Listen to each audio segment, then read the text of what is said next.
Chapter 27. Public morale is high in Amaland. Positive news is coming from the cockerels. They are telling about the land army's famous conquests. Propagandists run popular rumor of total destruction of water army. The land people are all happy and united, praising their king. Amaland citizens hope that Zaquinia will soon surrender, and that Erisha will equally be conquered. There has been food shortage just after. 1 year the war started. War has taken away the home labor force. Those were farmers who worked or owned farms. Today they are all soldiers fighting, if not dead, in battlefields. People are no more tilling fertile lands to sow seeds and reap fruits. Men and women spend time and energy killing fellow human beings. Amaland was known in the world as a land of plenty with fertile land for agriculture. But today, Amalands are getting their food from Erisha, that is paid at high exchange rates against the Erishan Erero. Erishan money has grown far stronger than Amaland Amadaro. There is hyperinflation, lack of needed goods in local markets, no Amaland exports nor cash to pay for all the imports, food, clothes, and medicine, donated by Erishian humanitarians, are not enough for the entire land population. Looted wealth from occupied parts of Zaquinia are being used for the huge cost of keeping unproductive army. Children are malnourished and many are suffering from diseases. Old men are starving into unwanted and untimely death. Yet, in the midst of hunger, Evok, a rabbit trader, grows richer. He hoards food in his underground stores. He had worked with an Erishan humanitarian food aid agency, but he was caught many times and was eventually sacked for stealing. Evok now corrupts former colleagues and other bad aid workers. They are diverting food meant for hungry citizens for sales. Consumable goods are very scarce. National production is low or almost absent. Families are facing serious hardships that come with war. Most Amaland festivals are not celebrated anymore. Prestigious Peace Festival has lost its lively airs. Remembering the good and happy days brings sorrow to many hearts. Negative news at times comes. Many confirm the deaths of loved ones, and they cause tears to families and create public fears. Land's citizens at home live worse than the land fowl settlers. Many fowls have since gone back to the land of their forefathers. Those who remain claim to be heir citizenships and behave like foreigners. Some are getting money and goods from their Erishan kinfolks. Land roosters wear Erishan clothes, shoes, and caps, and they learn to speak the fast, light Erishan language. Erishianism has become the elite and neo-culture of the world. Fashionable Amaland boys copy and do everything Erishian way.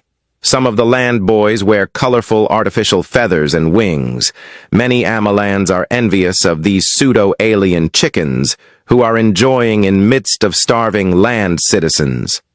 In Erisha, life is different with some peace. The war is far away and it is not in air territory. But it has also brought so much socio-political problems. Rumors of war are keeping a permanent state of fear among the people. Ordinary air citizen is not comfortable at home and feels unsafe in public. The Erishian people are divided economically, politically, and socially. They are at home war against one another. Differences of common ideas have created extensive social apathy. Philosophers have risen, teaching various ideals. Public is broken into many cults of striving ideologies. Sects are active with names, and they use all modes of identities. There are discriminations for little funny notions even in official places.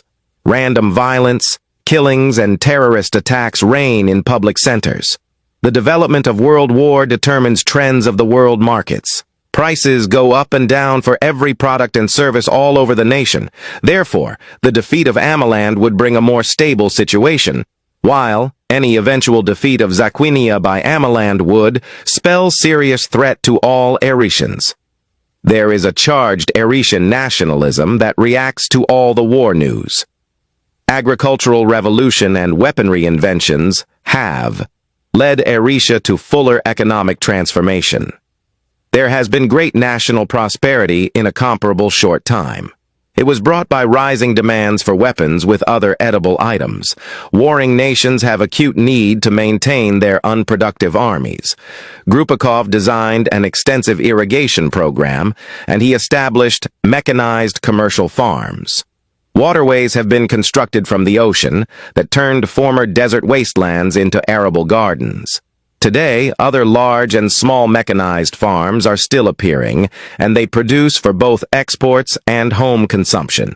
Some of the agricultural produce, like cotton, are used in manufacturing oil and clothes. These are also for local uses and exports. Food and medicine have become cheap, and there are other new items being developed. There are consumables and appliances to make life and labor easier.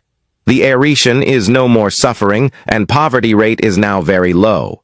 Children and old ones are not hungry, as seen in war-torn lands. The common man eats 3 good meals every day. Theaters, markets, and tourism are expanding. Public facilities are available and functional. There are good hospitals where free medical services are offered. The central, state, and local governments are opening schools for arts, science, technology, and commerce, and there are many universities for all professions.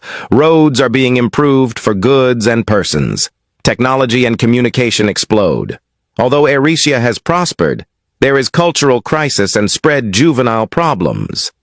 Eretan has grown very rich and becomes the greatest nation. But prosperity in midst of poverty is a danger and requires protection. New Eretan requires weapons to secure self from external aggression. War in any part of the earth is threat to peace everywhere. Eretan will not have peace while there is war elsewhere. Less known today to the warring governments, Eretan owns so many weapons in the largest quantities. She also has extra reserves of unknown superior weapons, including artillery pieces, shore batteries, bombs, armored vehicles, fighter and bomber aircrafts, laser-guided missiles, submarines, chemicals and biological portents, and she has made super nuclear weapons.